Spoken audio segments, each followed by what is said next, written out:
आज की जो हमारी क्लास होगी जिसको हम कहेंगे इलेक्ट्रिक डिस्चार्ज मशीनिंग, इसी को ही हम ईडीएम शॉर्ट फॉर्म में बोलते हैं। ये आपका मॉडर्न मशीनिंग में आपका बहुत ज्यादा इंपॉर्टेंट रोल प्ले करता है। मॉडर्न मशीनिंग में बहुत ज्यादा इंपॉर्टेंट रोल प्ले करता है। इसको हम अनदर नाम हम स्पार्क इरोजन मशीनिंग भी कहते हैं। ध्यान दीजिए, तो कुछ इसके पॉइंट है, इसको देखते हैं। This process is also known as spark erosion machining. इस प्रोसेस को हम स्पार्क इरोजन मशीनिंग भी कहते हैं, क्योंकि क्या है कि स्पार्क के थ्रू ही आपके क्या हो मशीनिंग होती है। In this process, the metal is removed due to erosion caused by rapidly recurring spark discharge between tool and work। तो यहाँ पे इसमें जो है आपका मेटल का रिमूवल हो रहा है यहाँ, क्योंकि मशीनिंग प्रोसेस है।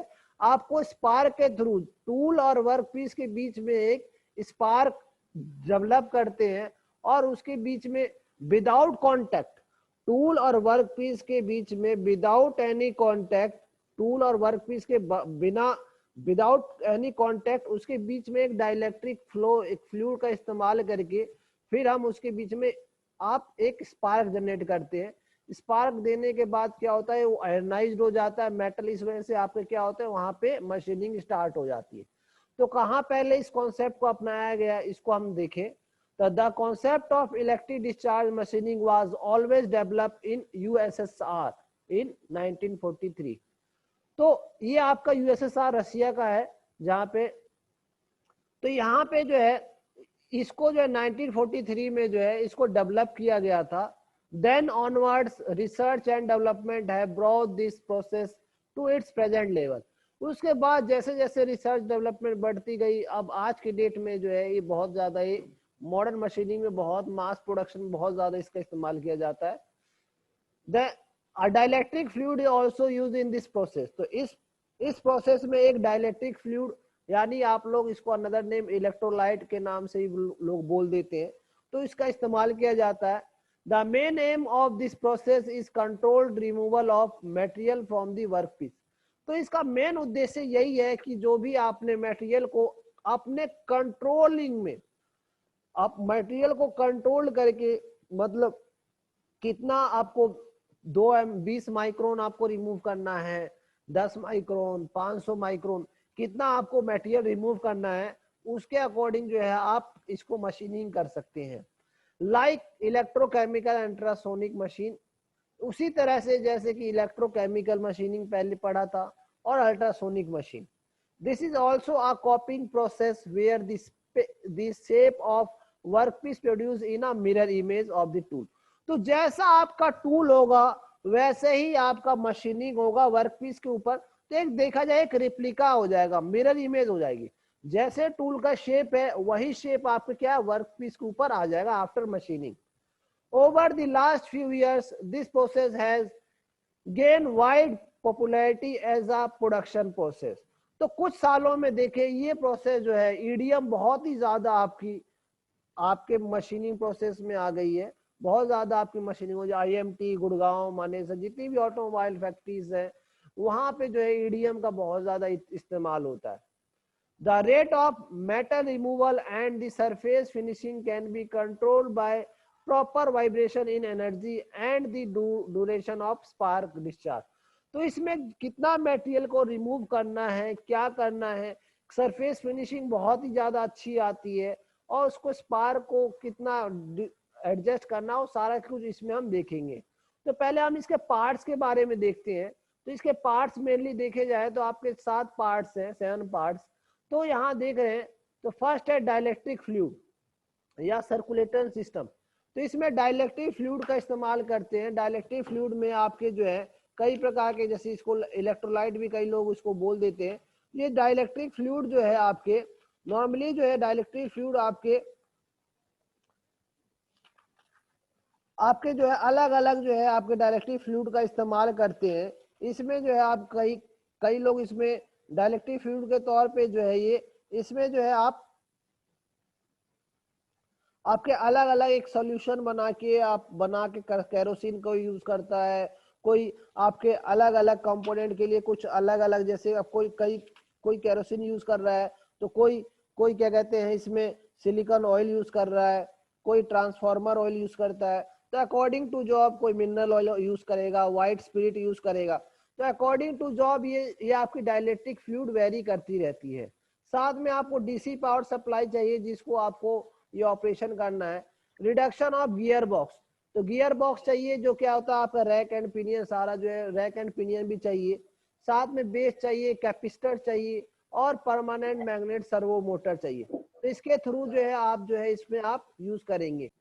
अब हम इस एनिमेशन वीडियो में हम वर्किंग ऑफ ईडीएम के बारे में देखेंगे कि ईडीएम कैसे वर्क करता है, क्या क्या कंपोनेंट है, इसके बारे में देखते हैं। तो देखा जाए ईडीएम जो है आपकी मॉडर्न मशीनिंग प्रोसेस है। ये आपकी जो है नॉर्मली जैसे आपकी लेजर बीम मशीनिंग होती है, अल्ट्रासोनिक मशीन, उसी प्रकार से ये आपके दो बटन होते हैं, एक रेड और एक ग्रीन। तो आप ग्रीन बटन को ऑन करेंगे तो क्या होगी, पावर सप्लाई सर्किट कंप्लीट हो जाएगी। और यहाँ देखेंगे एक आपका जो मोटर की तरफ जा रहा है, दूसरा आपका क्या है, आपका आपका जो है यहाँ देख रहे हैं मोटर की तरफ जा रहा है। यहाँ गियर अरेंजमेंट है, रैक एंड पिनियन मैकेनिज्म है।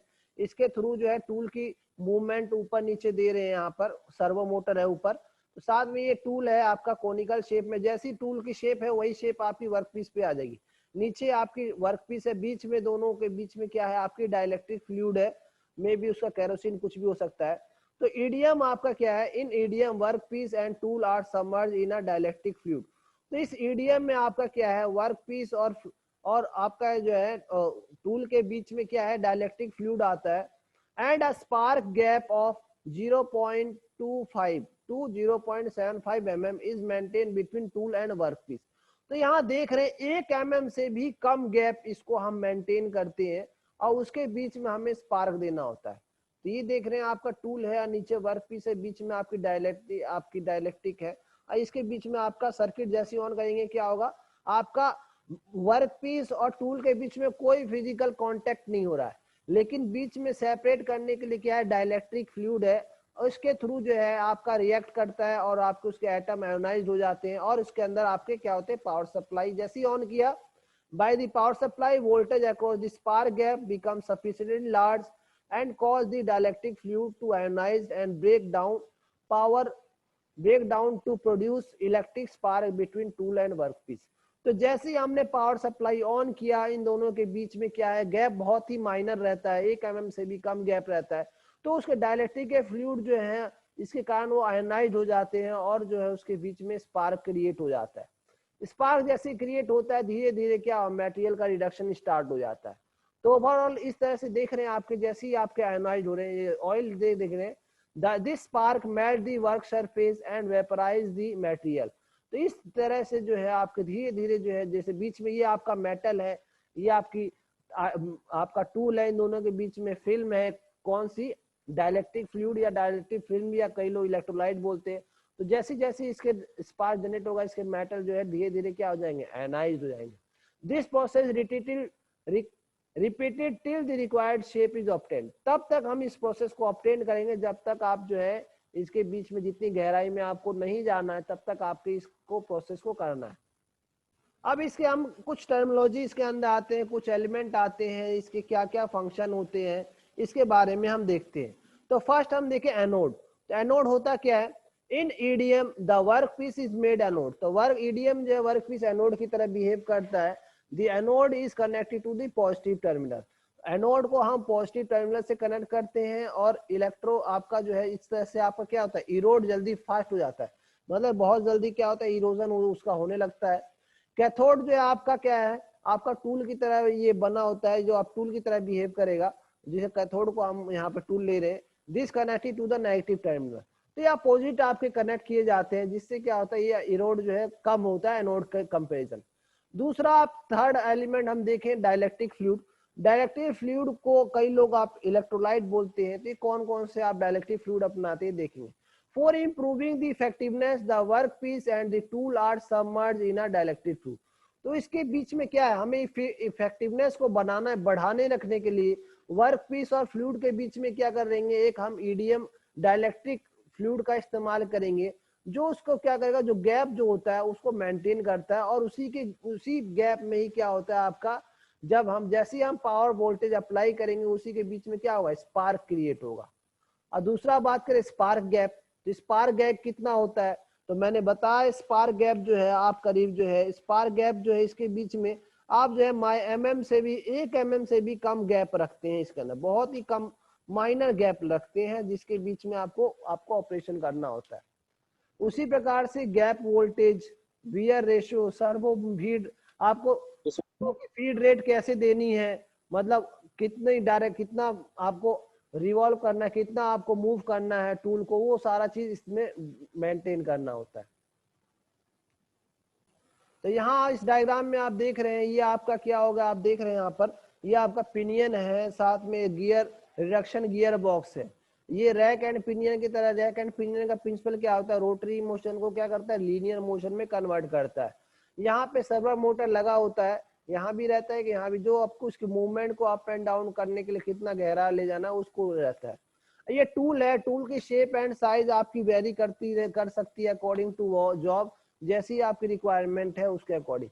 ये आपकी टेबल होती है, टेबल के ऊपर आपका फिक्चर होता है, फिक्चर के ऊपर आपका क्या होता है, यहाँ पे आपका वर्क पीस है जिसको ऊपर आपको करना है। बीच में आपका डाइलेक्ट्रिक फ्लूइड होता है, डाइलेक्ट्रिक फ्लूइड में भी आप केरोसिन लीजिए, मिनरल ऑयल लीजिए, कई सारे डाइलेक्ट्रिक फ्लूइड है उसके तौर पे ले सकते हैं।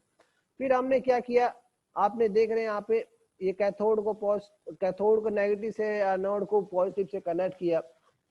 जैसी पावर सप्लाई ऑन करेंगे इसके बीच में क्या होगा, स्पार्क क्रिएट होगा, साथ के साथ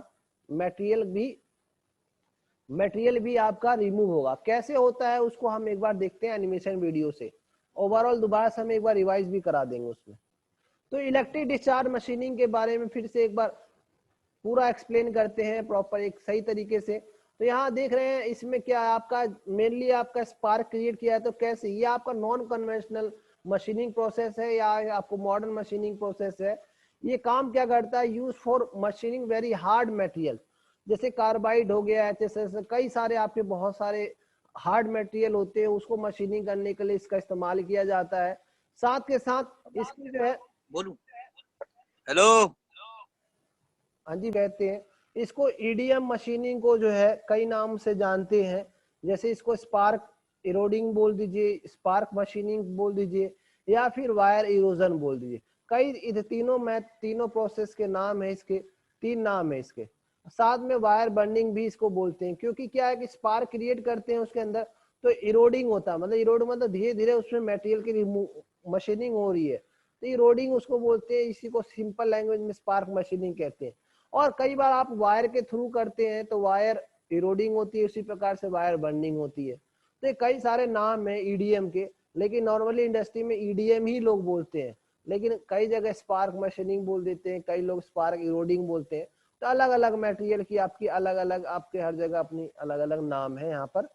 साथ में हम आगे देखें तो प्रिंसिपल हमने बात किया कि ये एक कंडीशन ये आती है, ये तभी आपका वर्क करेगा, this process is only suitable for metallic और कंडक्टिव मटेरियल। तो ये जो है ओनली किसके लिए है, आपके मेटेलिक मटेरियल है और कंडक्टिव मटेरियल, मतलब जिसमें आप जो कंडक्टर हैं, जिसमें इलेक्ट्रिसिटी और हीट प्रोड्यूस पास की जा सकती है, उसी में केवल आप इसका वही मटेरियल को आप करेंगे। आप कभी कहो वुड का कर दो जी, तो नहीं होगा। तो मेनली क्या, मेटेलिक आपका मेटल्स के ऊपर वर्क करेगा। साथ के साथ हम आगे देखें तो मैंने बोला कि स्पार्क इरोजन भी बोलते हैं, स्पार्क मशीनिंग भी बोलते हैं। तो स्पार्क की बात आई तो स्पार्क आपको पता है, जैसे आप लोग यहाँ देख रहे हैं यहाँ पर, तो आपको पेट्रोल इंजन में जैसे आप पढ़ते हैं तो यहाँ स्पार्क देते हैं ना, तो ये आपका स्पार्क देने का मतलब इसके बीच में भी बहुत कम गैप रहता है। तो जैसे आप जैसे एग्जॉस्ट, जैसे पावर स्ट्रोक होता है, तो साथ में जैसी कंप्रेशन होता है, पावर स्ट्रोक लगता है, तो उसके बीच से पहले क्या होता है, स्पार्क होता है, तो यहाँ बर्निंग होती है। तो स्पार्क का वोल्टेज देख रहे हैं करीब 20,000 से लेके 10, ये जो है 1 लाख वोल्टेज तक का भी इसके अंदर आपका इसका वोल्टेज रहता है इसके अंदर। तो ओवरऑल ये समरी की बात करें, इसमें हम क्या क्या देखेंगे, वर्किंग प्रिंसिपल देखेंगे कैसे वर्क करता है, साथ में इसके कंस्ट्रक्शन देखेंगे, और वर्किंग क्या होता है, कैसे वर्क करता है, और एप्लीकेशन, और साथ के साथ एडवांटेज और डिसएडवांटेज के बारे में बात करेंगे। तो बात करें वर्किंग प्रिंसिपल की, तो वर्किंग प्रिंसिपल किसके ऊपर डिपेंड करता है, इसके ऊपर हम देखते हैं। तो यहाँ पे आपका देख रहे हैं, तो वर्क पीस मेटल इरोजन भी इसको बोलते हैं। तो यहाँ पे देखेंगे आपको पावर सोर्स को जो है एनोड और कैथोड, एनोड को हमने पॉजिटिव से कनेक्ट किया और कैथोड को नेगेटिव से, तो बीच में बहुत ज्यादा स्मॉल गैप रहता है और इस गैप जैसे जैसे कम होते जाता है तो कम बहुत 1 mm से भी कम गैप रखते हैं। तो इनके बीच में क्या है, आपका फिजिकल कांटेक्ट नहीं हो रहा, देख रहे हैं इन दोनों के बीच में कोई भी फिजिकल कांटेक्ट नहीं हो रहा, इसलिए जो है आप कांटेक्ट बनाने के लिए हम क्या कर रहे हैं, एक डाइलेक्ट्रिक का इस्तेमाल करेंगे और उस दोनों को कांटेक्ट में करेगा, फिर इजिली क्या होगा, आपका मेटल आयोनाइज्ड हो जाएंगे इसके डाइलेक्ट्रिक के, तो फिर आपकी मशीनिंग होगी।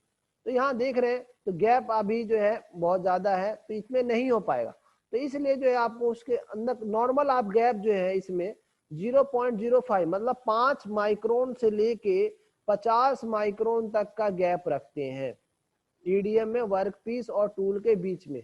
जैसा टूल होगा वैसा ही वर्कपीस के ऊपर आपका एक स्मॉल मिरर इमेज मतलब उसी की मशीनिंग हो जाती है। तो इसके प्रॉपर एक यहाँ पे आप क्या करेंगे, डाइलेक्ट्रिक या फिर आप जो है इसमें देख रहे हैं आपका जैसे ही आप मशीनिंग करेंगे तो देख रहे हैं जैसा आपका टूल है वैसा ही शेप आपका वर्कपीस के ऊपर आ जाएगा। तो इस तरह से ओवरऑल इसकी वर्किंग प्रिंसिपल है। तो आगे हम देखें इसके कंस्ट्रक्शन कंपोनेंट के बारे में देखें तो पहला आपका डीसी पल्स जनरेटर होता है। पल्स जनरेटर मतलब उसको वोल्टेज को बढ़ाना, तो ये आपका पावर सोर्स आता है, एसी को हाई वोल्टेज डीसी में कन्वर्ट करता है, साथ के साथ इसकी वोल्टेज को बहुत ज्यादा इंक्रीज करता है। ये आपका टूल है, इसी टूल के यहाँ ऊपर आपका फेडर ये लगा रहता है, सर्वो मोटर है जो आपको कंट्रोल करता है। यहाँ देखेंगे नेगेटिव टर्मिनल को आपने क्या किया है, टूल से कनेक्ट किया है, पॉजिटिव टर्मिनल को आपने वर्कपीस से कनेक्ट किया है। ये सर्वो मोटर है, सर्वो मोटर क्या करेगा, ये टूल की फीडिंग का काम करेगा, कितना का फीड देना है उसके लिए दिया जाता है। साथ में स्पार्क जनरेटर है, कितना स्पार्क जनरेट करना है इसके लिए भी दिया रहता है। और आपका यहाँ डाइलेक्ट्रिक फ्लूइड है, ये डाइलेक्ट्रिक फ्लूइड में भी है आपका केरोसिन ले लीजिए और भी कई सारे अलग अलग आपके मटेरियल के आपके अलग अलग जो है कंपोनेंट के आपके मिलते हैं यहाँ पे। ट्रांसफार्मर ऑयल ले लीजिए, व्हाइट स्पिरिट ले लीजिए, मिनरल ऑयल लीजिए, तो अलग अलग डाइलेक्ट्रिक का इस्तेमाल करते हैं। साथ हम आगे देखें तो ये आपका डीआयोनाइज्ड वाटर और सिलिकॉन ऑयल, ग्लिसरॉल, कई सारे आपके ये डाइलेक्ट्रिक फ्लूइड का इस्तेमाल कर सकते हैं। वर्किंग की बात करें कैसे वर्किंग करता है तो यहाँ देखेंगे आप प्रॉपरली तो तो यहाँ हम देखेंगे, यहाँ पे आपको पता है कि भैया जो नेगेटिव टर्मिनल है आपका टूल से कनेक्ट है, पॉजिटिव टर्मिनल वर्कपीस से कनेक्ट है, तो 40 से लेके 3000 वोल्ट जो है सप्लाई होती है यहाँ पे। जैसे ही आपको अब साथ के साथ जैसे ही हमने यहाँ स्पार्क किया तो वहां स्पार्क पर बहुत ज्यादा आपको वोल्टेज आता है, तो यहाँ पे धीरे धीरे क्या होगा, सर्किट कंप्लीट हो जाएगी और धीरे धीरे मटेरियल का यहाँ पे मशीनिंग स्टार्ट हो जाती है। साथ में एग्जॉस्ट या एग्जॉस्ट का भी लगा, अनवांटेड जो है वो ये आपको शक करके आपको दोबारा से ये फिल्टर कर लेता है। तो ये ओवरऑल ये मशीनिंग प्रोसेस है, देख रहे हैं आप। तो ये आपका धीरे धीरे आपका मशीनिंग आपका होगा धीरे धीरे बहुत, क्योंकि बहुत ज्यादा गैप नहीं रहता है टूल और वर्कपीस के बीच में। ये डाइलेक्ट्रिक आपका क्या करता है, मीडियम का काम करता है दोनों को कॉन्टेक्ट को, और फिर आपकी मशीनिंग होती है। तो ओवरऑल इस तरह से आज इसकी वर्किंग होती है। बात करें एप्लीकेशन की कहाँ कहाँ इस्तेमाल किया जाता है, तो ड्रिलिंग ऑफ माइक्रो होल्स, तो बहुत बारीक कहीं आपको होल करना हो किसी कंपोनेंट पे तो वहां पे आपका इस्तेमाल कर सकते हैं। साथ के साथ मैन्युफैक्चरिंग ऑफ गियर्स की मैन्युफैक्चरिंग करना है, कोई होल या शाफ्ट किसी पे जॉब पे करना तो कर सकते हैं, स्लॉट कर सकते हैं किसी भी जॉब के ऊपर। साथ के साथ थ्रेड कटिंग करने के लिए और इनग्रेविंग ऑपरेशन, कोई इंग्रेविंग कहीं पे करना हो तब वहां भी आप इसका इस्तेमाल कर सकते हैं। और साथ में रोटरी फॉर्म ऑफ कटिंग, कहीं रोटरी डायरेक्शन में कटिंग करना तो भी इसका इस्तेमाल कर सकते हैं। एडवांटेज क्या है इसकी, बहुत ज्यादा एडवांटेज है। It can produce complex shape which otherwise would be difficult to produce using conventional machining process। तो ये बहुत ज्यादा कॉम्प्लेक्स शेप है जो क्या करता है आपको बहुत डिफिकल्ट होता है क्या मशीनिंग को प्रोड्यूस करने के लिए। साथ के साथ ये मतलब कॉम्प्लेक्स, इसके कहने का मतलब ये है कि बहुत ज्यादा मतलब कॉम्प्लेक्स मटेरियल के आपको मशीनिंग करना है तो वो भी आपको मशीनिंग कर देता है, तो कोई डिफिकल्टी इसमें नहीं होती है एज कम्पेयर टू कन्वेंशनल। जो लेथ मिलिंग पे करेंगे तो वहां पे डिफिकल्टी रहती है, लेकिन यहाँ पे ऐसी कोई डिफिकल्टी नहीं होती है। नेक्स्ट बात करें यहाँ पर तो टॉलरेंस ऑफ प्लस और minus 0.05 mm can be achieve, मतलब 5 माइक्रोन तक की इसकी टॉलरेंस में आप ये काम कर सकता है। और नेक्स्ट देखें तो इसकी क्या होती है, इसकी फास्ट प्रोडक्शन होती है, साथ में इसकी सरफेस जो है गुड सरफेस फिनिशिंग होती है। फास्ट प्रोडक्शन का मतलब ये नहीं कि एक पीस में बहुत ज्यादा, उसका मतलब ये है कि जो है और कोई आप ऑर्डिनरी उससे तो फास्ट करेगा ही, कन्वेंशनल मशीनिंग से जो है ये फास्ट करेगा उससे कंपैरिजन। कोई भी डिस्टॉर्शन वाइब्रेशन कुछ नहीं होता है, टूल लाइफ बनी रहती है, क्योंकि क्या होता है टूल और वर्कपीस के बीच में कोई भी फिजिकल कांटेक्ट नहीं रहता है, उसके बीच में तो डाइलेक्ट्रिक आप इस्तेमाल करते हैं, तो इसलिए टूल की लाइफ भी बहुत दिनों तक चलती रहती है। नेक्स्ट देखें इसके कुछ डिसएडवांटेज ये है, क्या है आपके डिसएडवांटेज, तो हाई पावर कंजप्शन, तो इलेक्ट्रिसिटी की बहुत ज्यादा ये लेता है, कंज्यूम ज्यादा करता है।